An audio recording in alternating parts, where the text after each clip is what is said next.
Shalom saudara-saudara yang terberkati oleh Roh Kudus melalui iman di dalam Tuhan Yesus Kristus. Kiranya segala kasih karunia dan kebaikan Allah melimpah-limpah di dalam hidup kita. Saudaraku, mari kita berdoa untuk mengawali renungan firman Tuhan malam ini.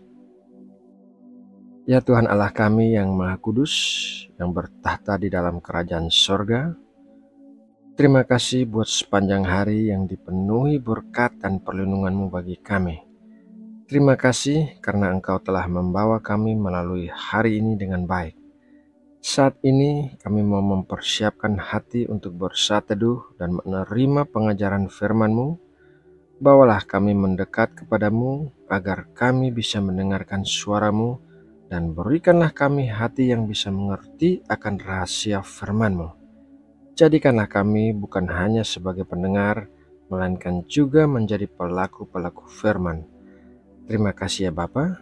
Dalam nama Tuhan Yesus Kristus, kami berdoa dan mengucap syukur. Amin.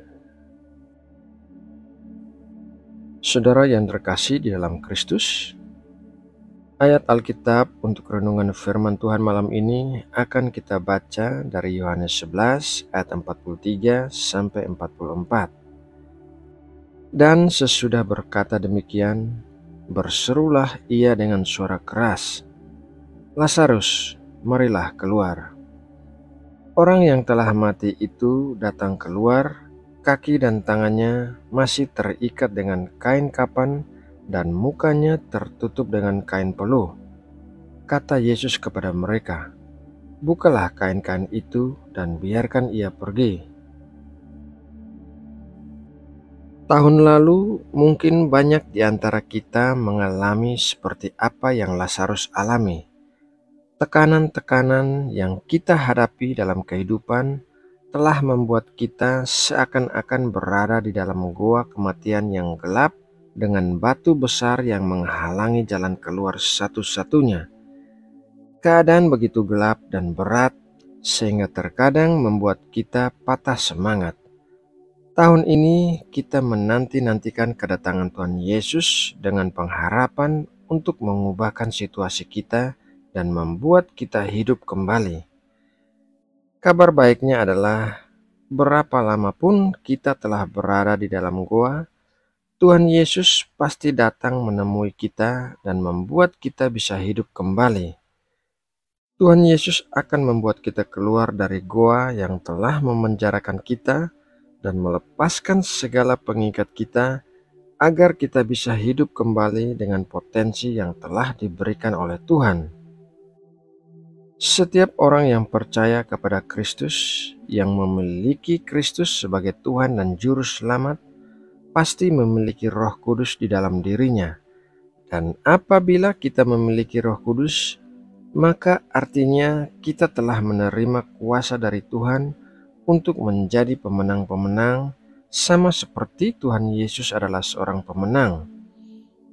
Apabila kita mengalami tekanan-tekanan kehidupan, maka hal itu tidak boleh membuat kita berlari mundur dengan penuh ketakutan, melainkan kita harus berlari maju ke arah pertempuran dengan penuh keberanian.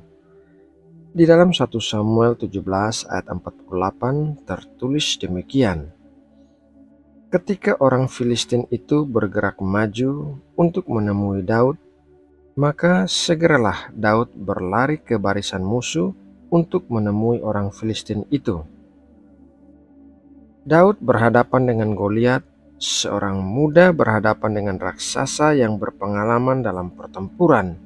Namun Daud tidak berlari mundur dengan penuh ketakutan, melainkan ia segera berlari ke arah Goliat.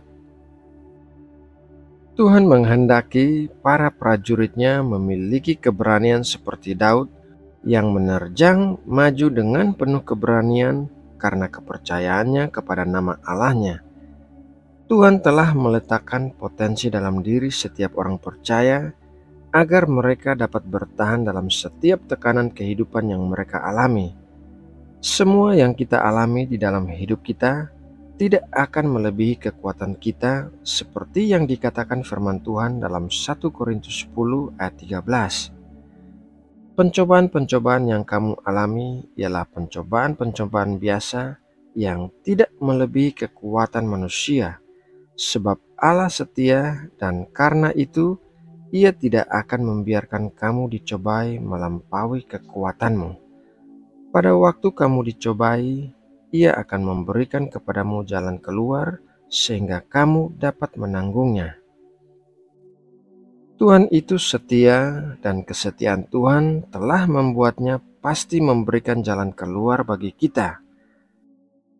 Jalan keluar yang diberikan Tuhan adalah di tengah situasi yang sedang kita hadapi, dan jalan keluar itu tidak akan kita peroleh apabila kita berlari menghindar dari masalah. Setiap tekanan kehidupan yang kita hadapi adalah alat yang dipakai Tuhan untuk memproses karakter kita. Apa yang Tuhan izinkan untuk terjadi di dalam hidup kita pasti akan mendatangkan kebaikan bagi kita. Oleh karena itu, kita harus menghadapi apa yang perlu kita hadapi dan menerjang maju dengan penuh keberanian. Percayalah bahwa Allah yang sama yang telah membuat Daud bisa mengalahkan Goliat adalah Allah yang sama di dalam kita.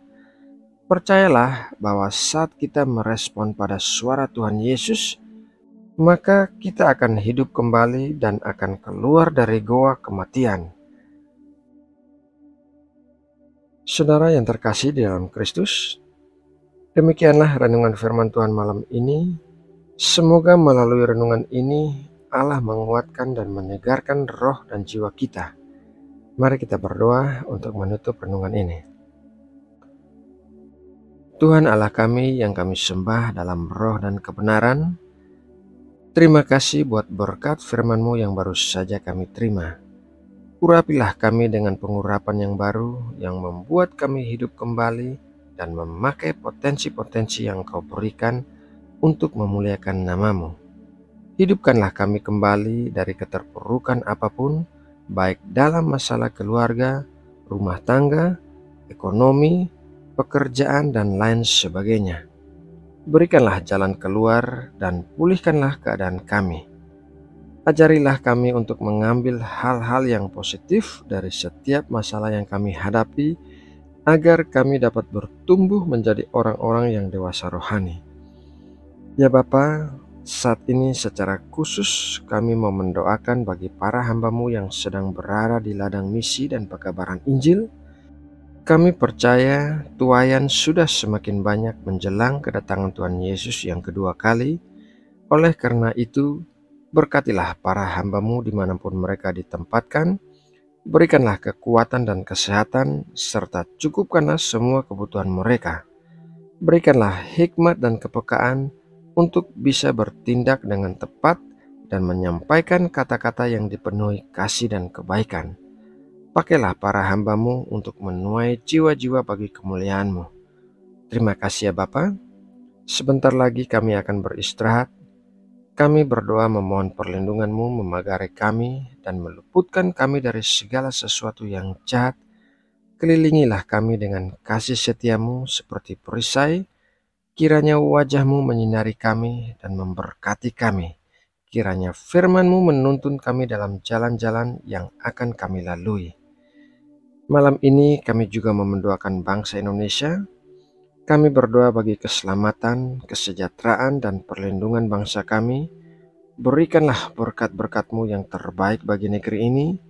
Berkatilah para pemimpin Indonesia dari presiden, wakil presiden, dan semua pejabat tinggi negara, agar mereka bisa menjalankan tanggung jawabnya terhadap bangsa ini di dalam rasa takut dan hormat akan Engkau.